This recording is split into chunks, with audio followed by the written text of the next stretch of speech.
Hello and welcome to another Sacred Wisdom podcast with me, Rebecca Parks, my co-host Chris Clifford, and our special guest Simon Parks, who's going to talk to us about portals, which is our monthly spiritual topic for March and April.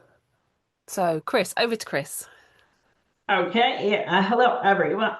Welcome, Simon. We're going to start with the basics. What is a portal? Well, first of all, it's lovely to be back doing topics that mean something to so many people. It's great to be in-house because I don't have to go through the bio or the resume. It was very straightforward. Portal is a doorway. So let's just start with that, because so many people genuinely get confused because of what's shown on cinema, Hollywood, perhaps books, or just general chit chat, as we say, on the internet. So let's start off with straightforward. A portal is a doorway. Okay.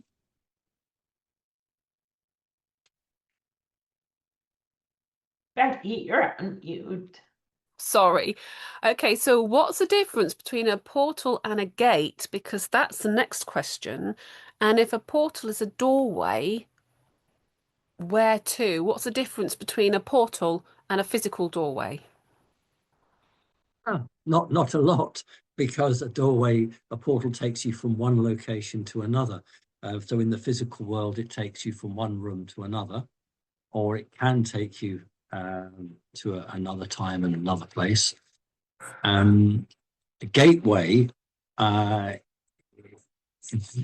we have what we would call Americanization and Britishization, because a lot of the science around this started with the British, and then the Americans came over. So in terms of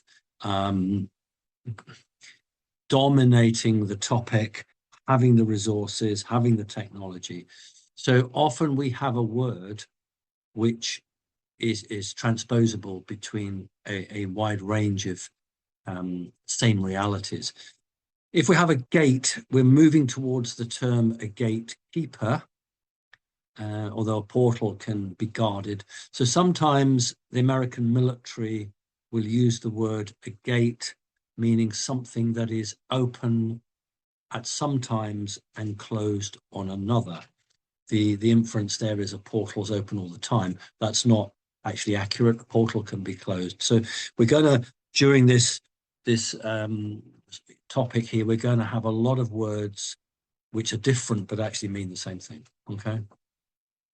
Okay, yeah, that's a good transition to the next question, which is, what is the difference between a portal and a wormhole? And do both serve as transportation, and then are they limited by and to dimensions? Right. A portal tends to be the straightest route between an entrance and an exit. A wormhole, which may probably be a more natural creation, whereas a portal is probably an artificial creation. A wormhole, as its name suggests, twists and turns and moves either through the same dimension or different dimensions. It doesn't necessarily mean that it would take longer to get to the same location than a portal, but certainly the distance traveled physically would be more convoluted. So again, a portal and a wormhole do the same job. The other difficulty we might have is with a wormhole, its dimensions might change, and its location and exit might change. So a portal is much more likely to be a stable object. So if it was in location A 1,000,000 years ago, it's likely to be in location A now. A wormhole has the tendency to move around. Also, a wormhole has a tendency to be smaller. And that has issues for physical objects that might be going down it, or the speed at which you travel at. So there are technical differences between them, but they are both portals in a sense that they are a entry and an exit. Okay, thank you. And as always, these questions are from our members that we've collected over the last month. So we do Good. have a lot of questions, and we're just I'm trying to be quick. I so know. that So yeah. So the next question, we're sort of drilling down with all the basic ones to start off with. yeah. How many types of portals are there? Well, that's why a couple of questions now. You've asked one and Chris has asked one, which led on to, where do portals go, etc. But as we're in the standard stage at the moment, I'm saving that for later. So where do portals go? And literally, I can't say anywhere, but you could literally have a portal in one room of your house, which could open in the room next door. That's still technically a portal. If it's a constructed portal, then it's normally near a superhighway, in other words, where alien craft are associated, and would go off a bit like, you would have a main roadway or a railway line or a railroad track that leads from one busy hub to another. So artificially created portals tend to be an opportunity to move from one location to another in a fairly straightforward direction and very quickly. So they would tend to be where the intelligence that's created that would have a wish to put it there. If it's a natural one, then it's more likely to be around the energies that have created that for perhaps ways we don't fully understand. Remember that a portal can have been built a very long time ago, and the original builders have long since gone, and then another spacefaring race discovers it, is able to activate it, and able to move it. So that's the portal in terms of where it goes as we would understand it from A to B. But there are other portals which become more complicated now. So for instance, don't please get this confused with holographic. So on this physical world, we are all fairly used to a bank, which places its assets in a metal cage, basically, or a metal box. But you can also have a portal that allows you to travel through a physical barrier. So in other words, there's a physical barrier between, let us say, the customer and the gold deposit, but the door can phase out of this reality. And we could conceivably say that that has created a portal, although it hasn't left the same space-time continuum. And we can then move through what was a physical object to where we want to be. That technically is still a portal. So we mustn't just imagine portals are opportunities to move through long distances or back in time or forward in time. Portals can actually be a barrier which can come and go. We used the word gate before, and that is something that I think in the last 30, possibly 40 years, the American military have got their head around in terms of some of the tech that's hidden on Earth and how do you access this. Okay. Can I ask? I'm going to ask my own question. Oh, someone's doing some drilling outside. Probably looking for a portal. Yeah, they're certainly drilling holes into a wall. There you go. Yeah, very timely. So there are places where objects can be phased out in certain Yes. places. I'm thinking about a certain place in Scotland, Yes. Chapel. Yes. They can be accessed through maybe music or certain frequencies. So is that Yes. like a portal? No, it's not a true portal, but it would fall within the purview of our discussion today. So I use the term at the door of a bank because that is a doorway. It's a portal through from one room to another. So that I'm happy with that. You're talking about objects that are phased out of this reality and pushed into the lower fourth dimension, that's not actually a portal, but it's actually moving an object from one reality to another without requiring a portal. So you artificially produce an energy field around that object, or you charge that object with the same dynamics that exist in another dimension. And then, like a piece of metal is drawn to a magnet, that object, once charged, will be drawn to the same frequency that it's emitting. So if you've got a Palladian craft that's come from the fifth dimension, it would have to change its frequency so that it could come here. I'm not talking about, as an ET would travel. I'm talking about through portal technology. But a craft would be able to create its own temporary portal. So, and non-human entities, certain non-human entities can also have that device. So, no, I wouldn't suggest an object that can be phased out. That doesn't necessarily have to be a portal in that sense of the word. We use the word a hiding portal or a hidden portal, but that portal wouldn't exist once that object has traveled through out of this dimension. That gateway, shall we say, has gone. But you would have to have the frequency ability to reach into that higher dimension to reactivate that. And as you said, playing a certain, not the modern music, but the certain old notes before they were changed, the old hertz, that does travel up dimensions. Okay, that's really important. That travels up dimensions, and then you can, if you have pre-programmed an object, it will, come back like a boomerang in Australia. Okay.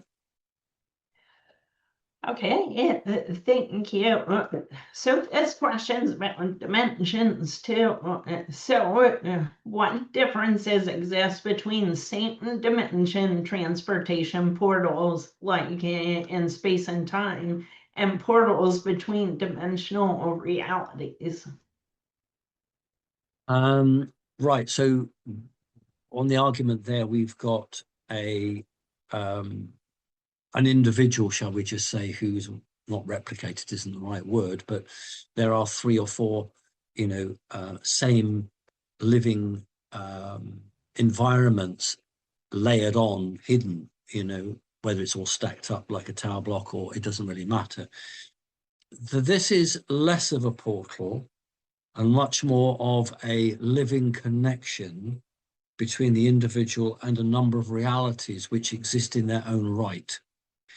And if you are living in one reality and another reality, it's debatable whether you actually need a portal to access that, because you have the right to exist in however many. Therefore, you should have the right to be able to access that at any time without requiring the need of a portal. If you were an outsider, then you would probably need something like a portal to break into that time and space. And it doesn't actually matter whether the dual reality is ahead of time, same time, or behind time. If you're the same living person with the same frequency, you have the right internationally in the cosmic form to be able to access that at any time that you want. However, there are rules and laws that sometimes block it, so that you have maybe 20 versions of yourself, each trying to be the one version, that learns the fastest or succeeds. And if you were to pool your resources by getting all together, that's a bit of a cheat. And you haven't really learnt on an individual journey. So 9 times out of 10, you are not able to bilocate or to go wherever you are. Your individual life experiences are ring-fenced, firewalled off. And only then, when you go back to source, are they all put back together again to see what the next stage is. Fascinating. Okay, so Is a portal geometrically limited, or can it be any shape? If Ah, different shapes, do they have different meanings or purposes, like a square right, versus a right. round portal? So it depends what dimension it's in, because certain shapes have more efficacy in certain dimensions. So this is a third dimensional world, and a cube works very well, as the Orions would tell you. The cubes work very well in the lower fourth dimension as well, and that is why snowflakes and flowers which don't abide by that technology, they are more advanced, and they are perhaps more organic. We have to be very careful, because there are some things that geometrically a lot of people feel are better, and they talk about, sacred geometry. The problem is that a number of hidden organizations, elite esoteric groups, have understood that, and there are a number of banks, physical banks for money, and other locations which have used sacred geometry. Certain cathedrals or churches use it. Does that mean that it's necessarily good? No, it doesn't. So remember that a more advanced intellect than what's on the earth would have a far greater understanding of, sacred geometry. And the problem is, we've got the word sacred here, and I think that's a misnomer, and that's very confusing. And they can replicate that.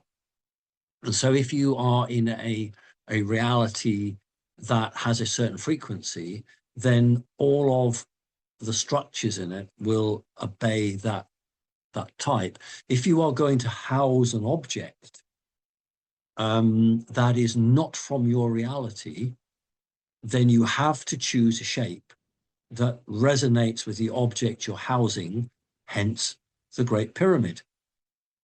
Now, the Great Pyramid, although you've got, I believe it's feldspar or gypsum, which can create a triangular shape, it's called double spar or something. So it's not unknown on the earth, but the pyramid idea in a physical format has been brought here because the main pyramid originally housed a object which was from the lower fourth dimension, and therefore it required a pyramid shape because it was more comfortable within that.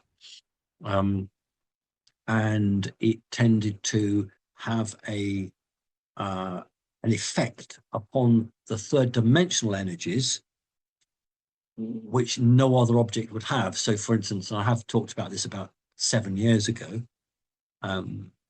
where the company Gillette, the razor blade makers, produced a metal pyramid, the small one, that folded, and you could fold it up into a pyramid. And what you had to do is you would shave at the night, and then you'd put your Gillette blade into the pyramid, and lo and behold, in the morning, the blade was somewhat sharper, not fully sharp, but somewhat sharper. So the ionization began to wear away the dullness of the blade and sharpen it. That's not something that is taught in schools.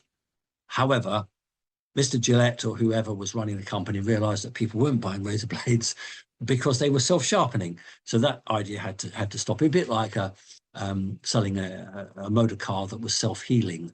Oh, the engine's blown up, but don't worry, give it a week and it'll grow a new engine. In a world that's all about money and manufacturing, that ain't going to work. So certain objects have a completely different effect on Earth, but they more replicate where they've come from. Okay, just to clarify with that, so portals can be different shapes, or portal entrances can be different shapes? Well, they would right. A portal in a particular known location would be representative of the architecture used in that location if it's made by an intelligent being or an intelligent force. If that intelligence has spread out throughout the galaxy, then it would impose its portal technology on, say, another planet, and therefore that portal might not represent the the environment because they're an alien interaction or an alien injection into it. But however, on those circumstances, more likely the portal is hidden so that it can't be found, and therefore it would have to subsume the surrounding rock or the environment so that the portal would take on physically the aspect of the location it's in. But it depends who created it and whether source has created it, which does happen, or whether it's an intelligence, and that will dictate where the portal is. Remember, you have portals under the ocean as well, so let's not forget that. It might not come up, the portals that go down to the ocean bed. Okay. Okay, yeah, thank you. So this next question came from our coordinator drop-in meeting yesterday. And the question is, are there known best practices for working with portals? And coordinators asked this question because they said it's important to help members be aware. So if they choose to work with portals, that to understand any cautions or considerations to keep in mind for personal safety. Okay. It's a bit grand to think that you can work with a portal. A portal literally is off or on. You can attempt to activate that portal or deactivate it. You can't do much else. So you can't work with it. It's not like a piece of clay. Today I'm going to make a nice jug, and then I'm going to smash the clay all up and I'm going to make a coffee cup. Highly dangerous, because we've talked about timelines. You know, if you were to make the choice, you came across a portal that was open, you are taking a huge gamble in case it's a one-way portal. You see, you can have, say, in a big country like Australia, you could have one location that takes you somewhere, and then 1,000 kilometers, or as we say in Great Britain, 1,000 miles, and you do in America as well, thank God, 1,000 miles the other direction, it's the return. But that might mean that when you go the other end, you've got to walk 1,000 miles to find the portal to come back. And it might be that when you enter the portal, you don't have the requisite coding and you are incinerated. So it isn't something you do. When the Jelly Mountains was opened up by the Americans, a number of people lost their lives because they were attempting to understand this ancient tech, and it's not something that we should play about with. So you're talking about like maybe a portal on the earth and going through that, and I know that there are quite a lot of questions to do with that later and what happens if one goes through a portal. But what about you know, our chakras are natural portals within our bodies, sort of connecting the spiritual and the physical. There's different connection points of the spiritual and the physical, and chakras can be opened and closed, switched on and off, and you know, they can be worked with. So on a personal level, one could work and perhaps would have a natural ownership over their own personal chakras. What are your thoughts on that? Well, who's going to teach you to do that? I mean, I reckon someone who goes and I'm not being facetious. I'm answering the question straightforwardly. Someone who goes and lives at the top of a mountain for 25 years, yeah, they can probably do that, but they're not going to share that, because it could be turned into a weapon. That's the problem at the moment on this planet. Anything valuable like that ends up being used as a weapon. There are people who are gifted naturally. They don't have to do 25 years on top of a mountain, and that can happen, but they won't go telling anyone about it because they'll end up in some laboratory being prodded and poked with a stick. So there are people, but they're keeping it very much themselves. The wider question is more interesting, which is about the chakras, which the bad side have always tried to hack, and to some extent have successfully done so. But they are your property. Let me put it to you like that. They're yours, and therefore, if you have the ownership for it and you have the determination and the skill and the training, then you can do something with it. Yes, they are portals, but not in the same sense that we're discussing. It's a the chakras are a two-way connection to a higher location. It's got nothing to do with enemies, shall we say. It's very much an object that was natural, that was tampered with.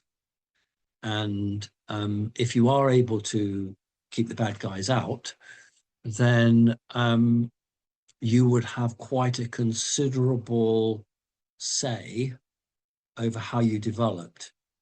The problem is that the chakras are seen as a very easy way to control the human race. You know, you have your emotions and you just do something with one chakra and you throw the body out completely. So again, it's something that we should do in secret and not spread it around. I've got As an individual, you can have a portal to the Akashic records. You could have a portal to a planet. You can certainly, if you are of that background, you can have a connection to a spacecraft, portal to that. And remember that frequencies and sounds create portals, and that is what whales do. That's why there's been such an element to kill whales, because the bad guys know what whales do. Whales, by projecting that high frequency sound that whales can do, they open a portal. So sound waves do activate, and you talked about that earlier when you talked about in Scotland. We won't go into too much detail about that, but sound is a very important aspect of portal opening and closing. Okay. Okay, so a follow-up question, because you've mentioned a couple of times for those who don't have the training, I would say most of us, and probably most people who are listening to this podcast, you know, Sure. have studied chakras somewhat, but we don't have the kind of training that you're talking about here. So kind of setting portals aside, because people may be listening to this and think, oh, I shouldn't work with my chakras. Can you kind of comment on that and an appropriate beneficial way to work with our chakras, whether it's tied to portals or not? Yeah, so I'm not recommending you attempt to use your chakras as portals. What they can do, if you work with them properly, is they will override the controlling coding that's been placed over individuals. So chakras are a key, not just to the new age, but they're a key to unlocking your potential. And as long as you can block any attempt to hijack them or take them over, then a portal will vastly speed up your development. But depending on which chakra you're using, its authority will stay within the frequency. And they talk about colors, and colors are energy fields. They're light, but their energy is light. So if you put one, chakras should be balanced. So if you start working on one, then you're either going, if you're successful, you're either going to develop it or not. But if you develop it, it's now going to be out of sync with the rest of your chakras. Okay, so if you move it, you only want to change it very slightly. Otherwise, your physical body will be totally screwed. So what those that are adept in the arts will do is just move it very slightly. Then, you know, you start at the top if you want to and work down, or the bottom, work up, or the middle. Doesn't matter, as long as you're trying to keep a balance. Because if you don't keep a balance, then your body will fall apart. Okay. Can I just add a bit to that as well? Because obviously people who are trained in spiritual healing or Reiki healing will have become used to working with healing energy that they can feel flowing through them and generally through their hands, and also using it to feel the energy centers of another person, the person who that they are working with. So, for example, when I trained to do the spiritual healing, it was working with the healing energy, and I could feel people's chakras and all the energies and any pain and any energy blockages and all the other stuff. And the idea was to work with that person energetically to help get their chakras in balance. But in so that's one aspect of it. So, but another one is that obviously our hands have chakras where the energy flows through, and technically that is a portal, is it not? Because that's where the energy doesn't come from oneself; it flows through like one, like as a channel, literally. Um, and that is basically working with a portal. So that's sort of a statement and a question, but connected with that, are our chakras connected? So are the portals within our body connected to our DNA? Because Lots of questions. there has to be physical, because I feel this is where our physical selves are connected to our spiritual selves. I feel it's through the way the It has to be. is No, presented through the right. chakras and All the right, way okay. I'm going to works forget. with I forget energy. what you said. I'm sorry. I'm going to Okay, forget what so you said. I What I know, said. sorry, I just Well, you of all people should know. Right. So it's sometimes impossible for an individual to heal themselves.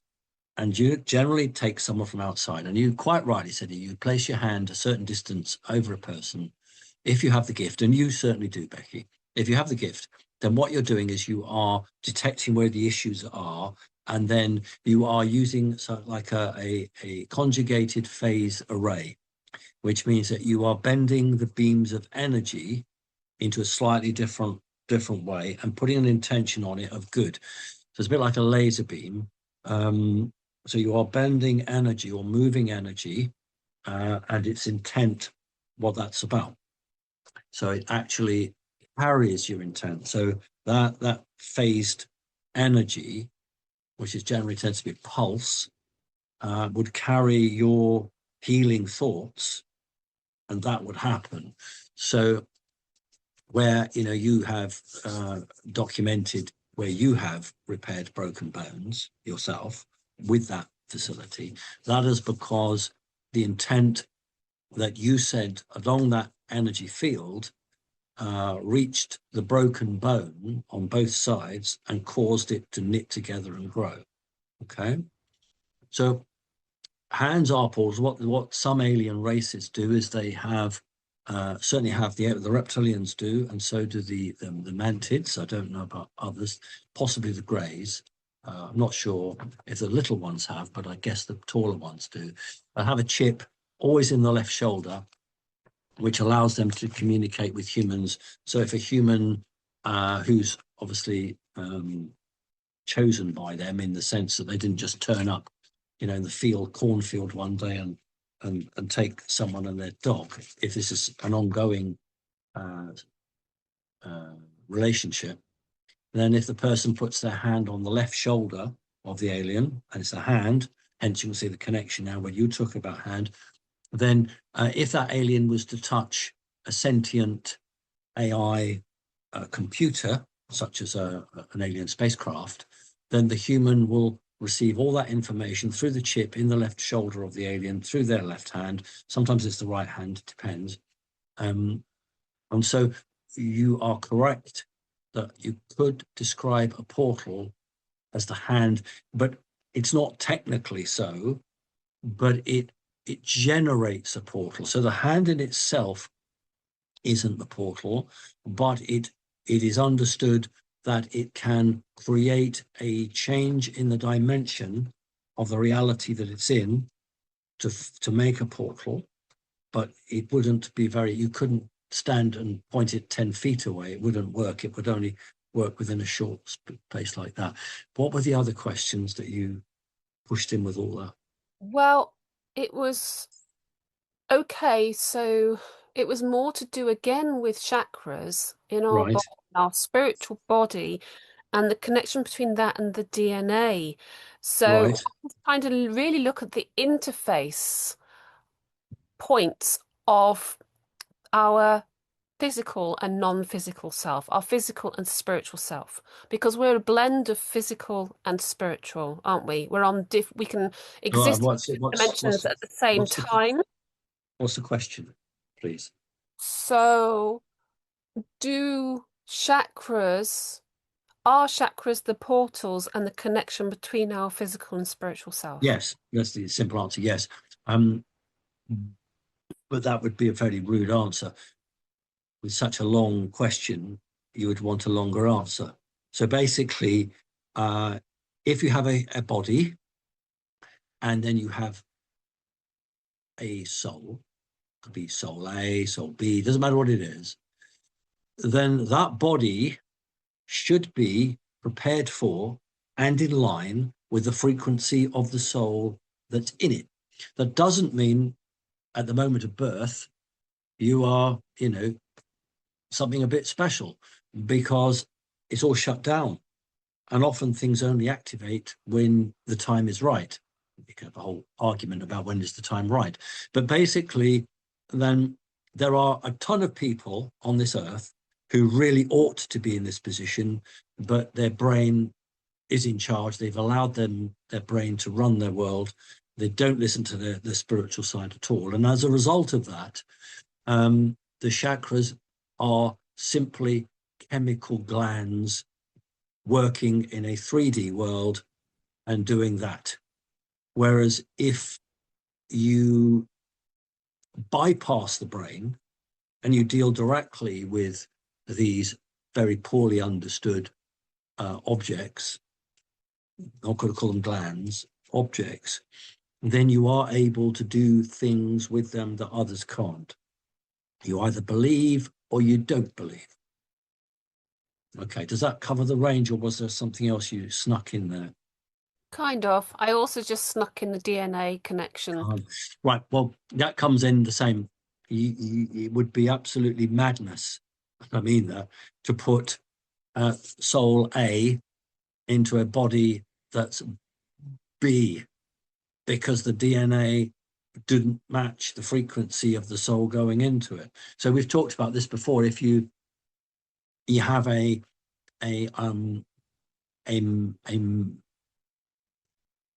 let's just say, look, a reptilian soul, and that goes into a human body, as we understand it, but you haven't altered the frequency of the body to anything like what it needs to be, then that won't work. Now, with the DNA, you are looking at a long line of physical bodies that have contained that type of frequency for thousands of years. Or you're looking where artificially the DNA has been changed or added to, so that the without compromising the overall structure of the DNA, so that it can work with a new group. And I've often talked about, some individuals have more than one type of soul in their body. So you couldn't just have one set of DNA.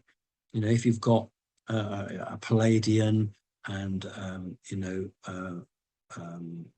don't know, someone from, Arcturus, for instance, you'd have to have that DNA working with both of those frequencies, which will be different. And that's complicated and takes time. Remember, non-Earth humans don't talk in terms of money. It doesn't exist, but time, they say time is money. It isn't money, but time is what they don't have unless they're altering time, but that's only when they're on a project. So if they're on their day-to-day routine, shall we say, then they value time far more preciously than we do here on this planet. And that's because they understand time and they can manipulate it. So they look on time in a different way than we do. So the reality is that they won't do anything that that's not likely to work. So if you took a sheep and you want to clone it, that's child's play. It's the soul that goes in it. Now, that's the point. If you clone a sheep, what soul goes in it? Now, the lower down the spectrum of intelligence you go, then the least important it is. The higher up you go, the more important it is, because the body is requiring a connection that allows it. It's a bit like a gauge on a railway line, a railroad line. You know, different countries have different gauges. Well, if you don't have the right gauge halfway along, or your wagons come off. That's the best way I can describe it. Okay. Okay, I'll hand over to Chris so we get back on track with the That's all right. portal. No, Thank that's you. I fine. just wanted Look, to try you're and asking explore that. you're I asking know I'm trying. questions that Yeah. others can't ask. That's fine. It's just that if you do it like that, I'm going to forget what you're telling me. Okay. Yeah, so that was a good diversion from portals, I think, and a very fascinating topic. So thank you. But we'll get back to portals and talk about geography. So are there spiritual portals located on Earth? What about the ley lines? And if so, where are these located, like Stonehenge, Sedona, and so forth? Right. Right. Just because a place is like Stonehenge or Sedona, we shouldn't use the word spiritual in line with that. We shouldn't. If we're going to use the word spiritual, then I'm much happier use the inference that I've sort of passed on earlier, which is like the whales in the ocean, the big whales. That's much more of a spiritual portal. Or if you have a really beautiful, physically beautiful, secluded wood with very rare trees, there's been no construction there, and there's very rare flowers, well, there well could be a spiritual portal there, which allows entities whose job is to maintain that environment. Remember, whales in the ocean, their job is to maintain the Earth's balance. So there is a history on this planet of individuals whose job is to maintain what we take for granted. So we can't just use the word spiritual. If it's spiritual, then it's God-given. Frankly, it's created like that. Something like Stonehenge could be a traditional native spiritual portal there, but if so, it's been used because an object, a physical object created by an intelligence, has put a ring around it, which is in magic is a containing ring. So rings contain things inside them. Though we do have to be careful with Stonehenge. Lots of people misunderstand what Stonehenge is about. Avebury is more interesting because in Britain it's not a circle, it's what we call an avenue of stones, a little bit like the Great Pyramid that originally had crystals in an avenue going up the main staircase. So you can send energy down these stones, or you could send energy down the stones. Ley lines are not true portals, although they can end in a portal, and they just are a method to conduct energy that is not seen but could be felt. Either through the air, but more likely through the subsoil, the surface of the ground, the first 3 feet of the ground. So sometimes gifted people can feel a tingling sensation. You know, that's why divining with people with rods do quite well with objects on the ground. Okay. Thank you. So, which portal is best protected in or on Earth by which power? Oh, well, every port is protected by America. America has the keys to most of them, the code keys. There are some that they haven't cracked and they just think, well, one day we will. Some portals have to be guarded to prevent anything escaping or coming in if it's a two-way portal. Portals on the surface tend to be less important because they're on the surface in terms of military. Portals on the surface tend to be more ancient and more historical, with a race that no longer exists, when there was no fear of being seen or viewed. Now, of course, things are hidden underground, or they're camouflaged, or they are phased out of reality. So I can't answer it because I genuinely don't know which is the best guarded, because if you were to sit down in the Pentagon, they would answer that question very easily and show you why. But if you were to go to an alien race, they would give you what's theirs. And, you know, so you can't put the two together. I think the best way to answer it is those portals that are considered the most dangerous or the most opportunity for disaster and danger. They're the ones that are decommissioned or blocked in some way.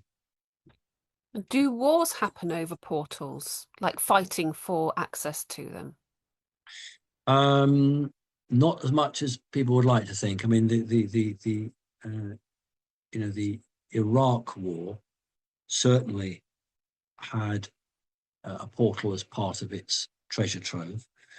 The two poles, Iceland, Antarctica, Greenland, they are portals. They have portal technology.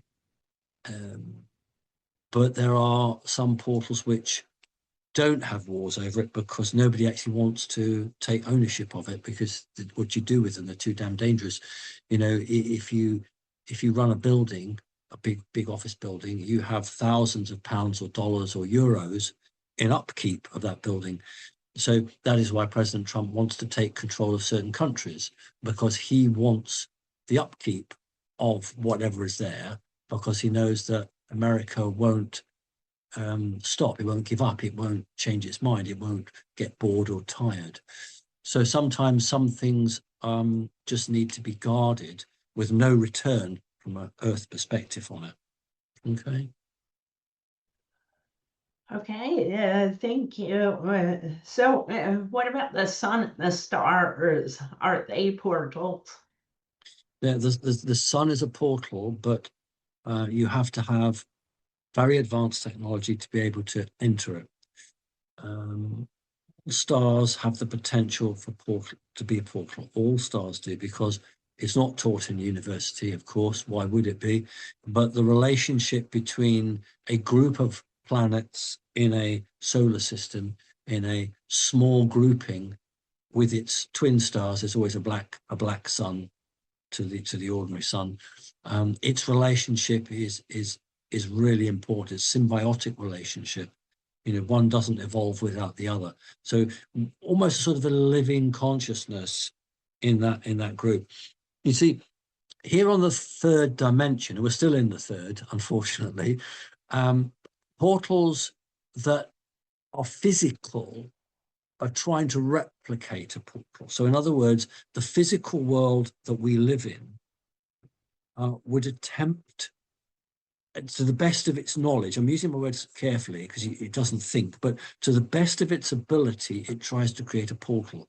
So when you get these typhoons or these whirlwinds, and you get them in America and countries that suck up into it and then throw you out, or you pull the plug on your wash basin and the water goes down, that actually is the best that the physical world can do to replicate a portal, because your whirlwind does indeed, if you get caught in it, lift you up, spin you out, and who knows.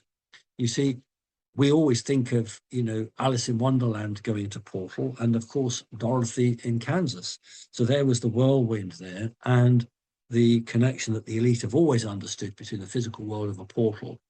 And so you see a sort of portal technology that you use the best you can get, that's created by nature within a third dimension, purely without the consciousness to want to take it further. Okay. I wanted to ask another question, but this brings to mind the Bermuda Triangle, and maybe, is that a portal? Is there a portal there? Is that why things disappear? Yeah, there are a couple of places like that. It's not in the true sense of a portal as understood. It's more where something or somebody wants to draw stuff in and then close it off. I can't remember the flight, the six aircraft that were sent up to try to locate the aircraft that was originally missing. Their radio messages were received hours, and those planes never came back. But those radio messages from the pilots were received hours after their fuel would have run out. So we can only assume that they were taken many, many, many thousands of miles away. It took, radio messages travel at a certain speed. So I'm sure that the scientists in the Pentagon would have calculated the moment those messages were received, the moment that the airplanes disappeared from radar, and then for someone like that, it's quite a simple calculation to work out how many light years that those planes were before the message came back, because the speed of sound, the speed of radio waves. So not a portal that sits there all the time, no. Something far more sinister than that. And that is why all of the compasses and the electronic, the mechanical, because they didn't have damped down equipment that they have now, but the controls were useless. The compass would go spinning, which in a standby portal you wouldn't have. Now there are some portals which are temporarily created to allow individuals, either in the physical form or just their energy form, to travel. Now, if you're taking a physical body, you can't take anything metal with you. So if you are going to put someone in through the ocean in a portal, you can't have any metal objects. It has to be plastic. And that is why often people might find their watch left behind. They have missing time and they don't know what's gone on. And they find their watch or their jewelry or their ring. And you cannot take metal through. You might be able to take pure gold through, but certainly ferrous objects, you can't do it. Some of the earlier experiments with what we call the secret space program, where they were training these, they're not super soldiers. I mean, they are United States pilots, but they may not be American citizens, but they come under the auspices of that. And it took a hell of a lot of training. They'd have to put a plastic tube down their throat about that far, you see. And there was enough oxygen in that for 10 seconds, 15 seconds, 20 seconds, because when they're being taken from one place to another, it's almost like a vacuum. There's no air, can't breathe till you come out the other end. And you can't take an oxygen tank like a diver because you can't do that. So we'd have a plastic tube down your throat. That was a few years ago. Maybe they've moved on. So portals have come in a whole range and shape and, of sizes and colours. Okay, I've got another one here. So some people believe that we have been able to travel to the moon and Mars physically, and others believe we access them through portals. Can you tell us more, please? Well, I wish more people would believe that. Both. You see, Mars is so close that you can get there in a few days or a few weeks or a few months, depending on your propulsion system. So you don't need to go into a cryogenic freeze chamber. You can get there relatively quickly. So a commercial operation wouldn't need a portal. But if you have portal technology, then clearly you would do it. There's obviously whistleblowers who talk about jump rooms. We have to be so careful here, because you can give the impression to an individual that they've been on Mars. You can give the impression they've been to the moon, and you can give them that screen memory or that fake memory, and they believe that they have and they've accessed this technology, etc., etc. But certainly there are portals. Alien spacecraft and human-operated craft have that technology. And if you think about Star Trek and the beaming from one ship to the planet, that's about sort of taking apart the cells of the body, sending it down a place of energy, and then reconnecting it. That's not actually a portal. So that does exist, but not the physical body. So they haven't got the ability to deconstruct your physical body and take you and reconstruct it. They have the ability to take your soul, your energy frequency, your consciousness from your body, because that's energy, not physical. They can do that. Or if they want to take your physical body, you have to go through a portal that does not break up your body. So it's literally like a long tunnel. And there are only limited distances that you can do that. So certainly you could go as a real physical human from this planet to Mars or the moon, no problem at all, by a portal. Yes, absolutely. And we've had latest stuff being released on the mainstream saying, yeah, there are bases on Mars and moon. And 10 years ago, you know, I talked about that. And we called it the Adam and Eve bases. And I'm not the only person. Not many people, but there are a few others who are genuine, who have talked about bases on Mars and the moon. And, you know, Arnold Schwarzenegger starred in Total Recall, where there was a big mining operation in Mars. Well, that's exactly what's been going on. You know, it may be that the materials on Mars aren't as brilliant as you would have on Earth, but in a vacuum, you can do so much more. So a lot of fantasy is actually not. It's based in reality, but because we don't have portals demonstrated to us, and we're just shown spacecraft made out of what I would call tin foil, what the Americans would call aluminum foil, we look at it and we think, well, how does that get anywhere? And as long as we're being lied to in this fashion, the vast majority of people can't make that jump to really appreciate the technology that's out there. If you're given a Model T Ford to drive, then that's what you think the technology is. And you can't imagine doing anything more than that. But as you are introduced to technologies that up the game, you then realize that more can be achieved. Okay, yeah, thank you. So, Simon, are trees portals? And if so, what kind of trees? What do they connect? How does it work?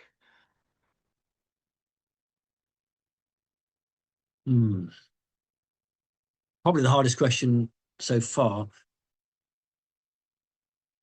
Not in the sense that we're talking about today.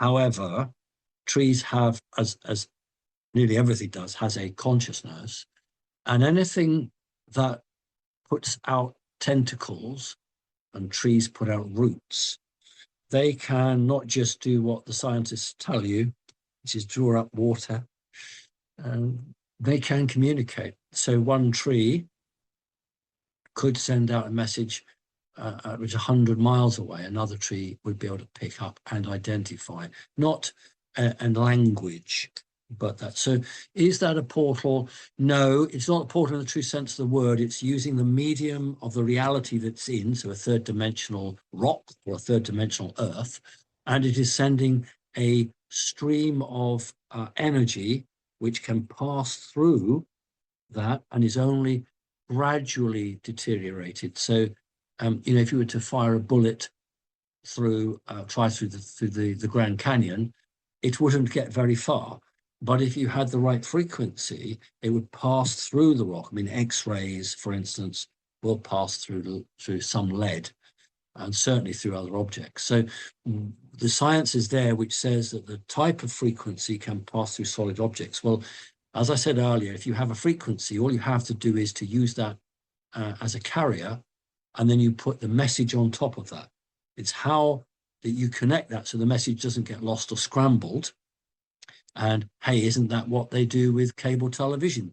Light is the carrier, and then the information is carried within that, which puts audio and visual on your television. So they've had that for a long time.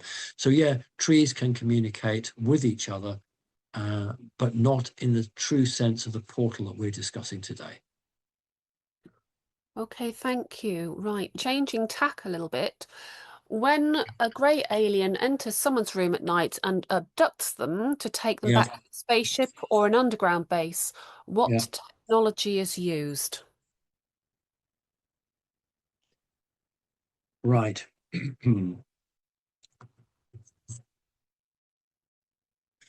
The alien would have the ability to phase out and then walk through a wall. And so it would go back to its fourth dimension, lower fourth dimension, which exists in the same space but doesn't, as a wall in an apartment, walks through the wall, rejoins this reality, and therefore can be seen again. That's not technically a portal. It's disassociating a cloned body. Okay. And we talked about if an individual is taken, it tends to be, in most cases, just their energy frequency. You still think and see, and you don't even realize you're not in your body. It's very, very exciting and challenging, perhaps. But on occasion, an individual is taken, and you have experience of this, Becky, I know from what you know, that if you were to be taken, the person taking you would seek to find the thinnest medium between you and the spaceship. So, for instance, they would always go for a window. The thicker the wall, the more impossible it is to get you through it. So if you were in an apartment and you have memories, you would normally have the memory of going through the window, especially as glass contains water. And therefore, it's a very good medium to transport a person through in that technology, whereas a dense wall reaches a point where it's just not possible.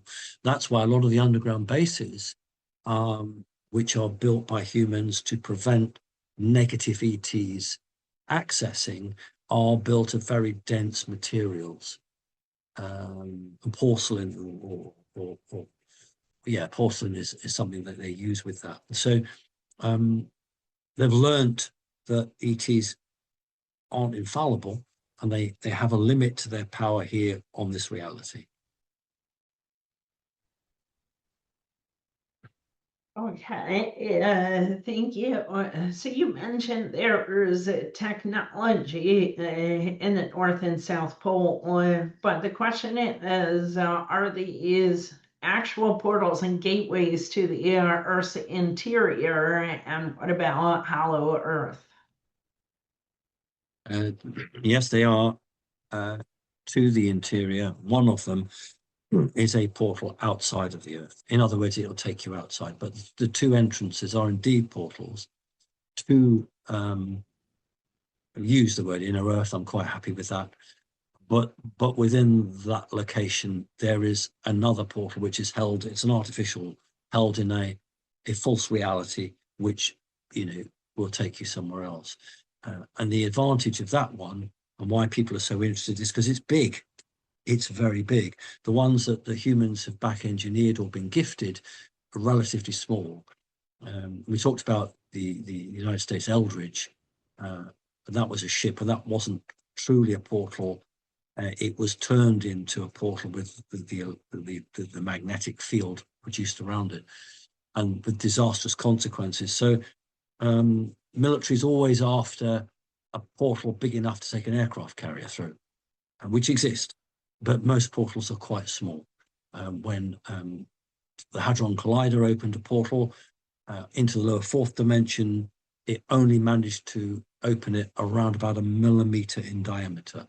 So it wasn't enough to bring anything through, but it was enough to have communication.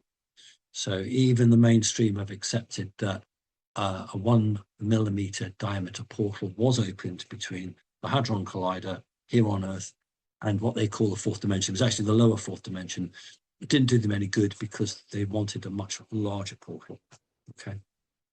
Well, on that note, how come it takes something so huge as the Hadron Collider to do all that effort and energy just to create a tiny pinprick of a hole, like from the third into the fourth, like as a human creation, and yet portals can naturally exist and be there and stay there from one dimension to another? Because you could spend a month on a chalkboard writing math out and not get it. Just because a motor car has a huge engine, a big engine, doesn't necessarily mean it will go faster than a vehicle with a smaller engine. So it's a combination of unlimited power, or well, with a lot of power before it becomes limited, and the software to be able to, in real time, to deal with it, and for operators who, frankly, are very advanced humans, and a concept which you haven't got from 10 years of writing on a chalkboard, the concept of how to work it. You know, we see things in the films, and I love it when, you know, and it was in when the Earth stood still, where the guy had been working for weeks and months and years on his chalkboard, and then the alien comes in and just rubs it out and goes, there you go, try that. But that's the truth. If you live in an anthill, you believe that the roof is the end of your world. If by some accident a big eagle comes and pokes a hole in the top of your anthill, and you look out and you see the sun or the clouds or the stars, you suddenly realize that the world you're in is not artificial in that sense, but is limited, and there's a lot more to the world. So humans are like that. They are in a construct which, if you break through it, offers you more opportunity, because you've got to A, realize something out there is bigger, but B, you've got to say, how do I take that with what I've got in the mechanics and the electronics, and how do I make something that I wouldn't have made yesterday until I found that? And that's why humans are so valued, because you give a monkey, I'm not being rude, you go to the zoo and you give a monkey something, it will play with it for hours and try and see what it can do with it. And humans are a bit like that. You give a human something, you gift them a piece of technology, and they will spend for hours, and we're very clever, and we're renowned throughout the multiverse for being able to come up with things. We're creators, you see, and a lot of these cloned beings are not creators, they're just copiers. So that's one of the reasons that we fascinate these beings so much. Okay, thank you. I think we've been recording for about an hour and 20 minutes, something like that. So I We'll think go on for another 10 minutes, and then we've done an hour and a half. yeah, okay. So Unless you're both tired. we'll do a few more questions. I just wanted to, Chris, if this is okay with you, I wanted to do the spiritual portals, like dates like 1111 and 88, and also the questions, what does it feel like to go through a portal? Right, can we just do one at a time, What because I'm going to happens to forget our it. bodies? Yeah, they're the ones I We'll want just to do. do one at a time. So the first Okay. question, I forgot what the first one again. What was the first one? First one is what are spiritual portals or energy portals, Okay, and right. how So do they when, affect your consciousness? And we're all talking right, about okay. No, dates no, like no, 11/11 or 12th of right. December Well, or the two ways of doing it. One is the human one, where thousands, millions of years ago, something was sent in future to activate at a set time. So when we come through that time, we're now in the time where that will activate. Okay, so you have to have what we call time travel. But also, if a planet has consciousness, and Earth does, it will have set itself development targets or developmental targets, which means that at a certain time, at a certain place, something will happen, because without that happening, you know, the Earth can't develop or can't move forward. And this is the bit that is so exciting, that, you know, the Earth or somebody will know that at certain time, certain place, someone's going to be here, so we need to do this, and then that happens and that happens, which is just wonderful and looks to be totally coincidental, but of course is not. So certain numbers are frequency, and if you have certain numbers, that sets up a frequency. You don't have to make a noise, just the writing of the numbers or saying the numbers creates a temporal distortion, which then allows possibly for a portal, but also allows things to happen. So this really now beginning to fall into the realms of what some people call magic. It's not, it's science and technology, but it's very hard to measure and very hard to manage, and really is the purview of the secret societies and the highest level of the United States military and one or two others. So that's the first bit. What was the second one you were asking? I'll hand over to Chris. No, there was another bit that you said. You asked about. Well, the other bit was actually two other questions, and that's what does it feel like to go through a portal? Yeah, you asked them, so we need to answer them. Okay. Well, when it's happened to me, most occasions you feel a slight resistance. On one occasion, I was physically sick because the frequency vibration that was used was clearly not as good as normal. Most people who do that would report going through a barrier, but as in my case as well, the majority of people say, I don't actually remember passing through the wall. It seems to be blanked. And that's because you have to be taken out of that one phase, go through the physical world. It's a bit like running an old-fashioned film with the black and white negatives, and then getting a pair of scissors and then cutting that out and then rejoining it. Well, where's that bit gone? Well, it wasn't recorded.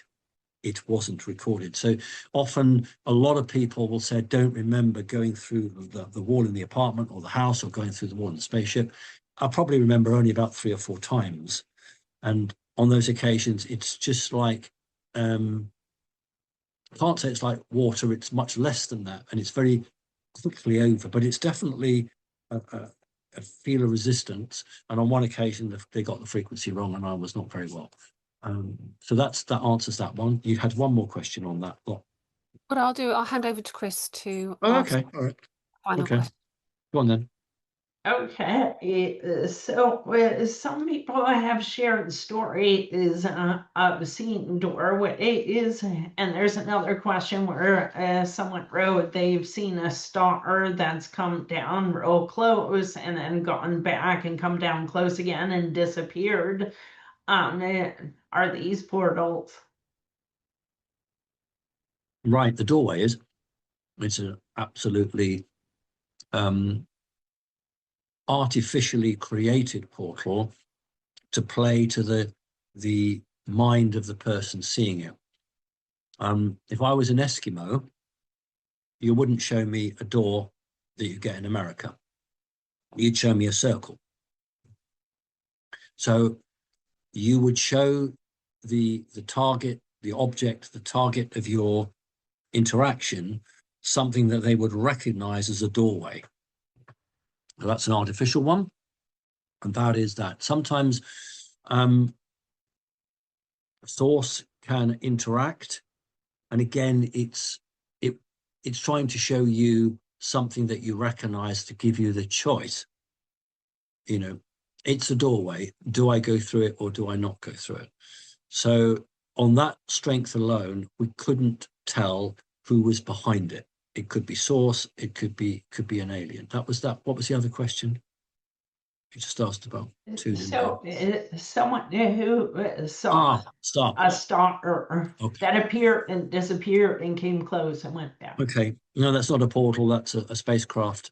More likely to be non-human. The humans wouldn't really want to engage with another human on the Earth in that fashion. That wouldn't be the way they would do it. when secret military want to engage with humans, they'll use helicopters, traditional helicopters. They will not use alien craft because time is money when you're on the Earth. And every time one of these special missions goes up, it's millions and millions of dollars in cost, etc. And that's how the humans think about it. So you wouldn't waste your time like that. But what happens is that I'd say to everybody, we have in paleontology, in fossil collecting, or what the Americans call rock hounding, we have a little saying, which is any fossil that makes it into the fossil record is a winner. Now, how that works with what I'm just talking about is anybody who sees what you've described to me, that person is a winner, because the cloaking device has been turned off that craft. All craft, whatever dimension it's in, that is contracted to come to Earth and do a job, has emitters around the craft or inside the craft, which pass through the wall, which create the frequency of what we would call infrared, deliberately, so that humans can't see it. So the amount of spacecraft out there, which we just don't see because they're all in infrared, is immense. So when they switch the infrared off, they don't do it because they're saving power. They're doing it because you were meant to see that. You were meant to see it.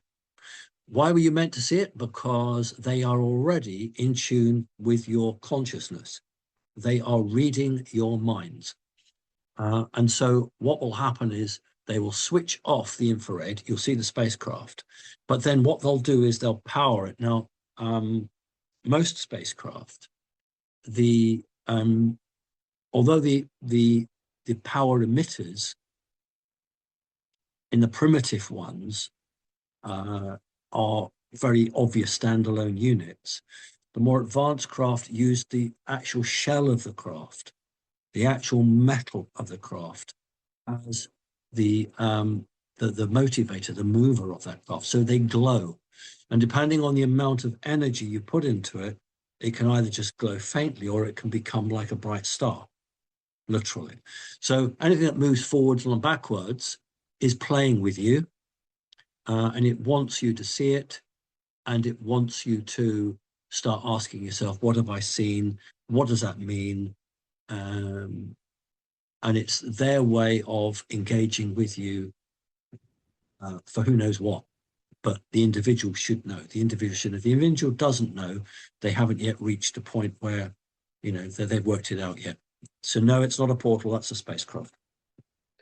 Okay, thank you very, very much. Pleasure.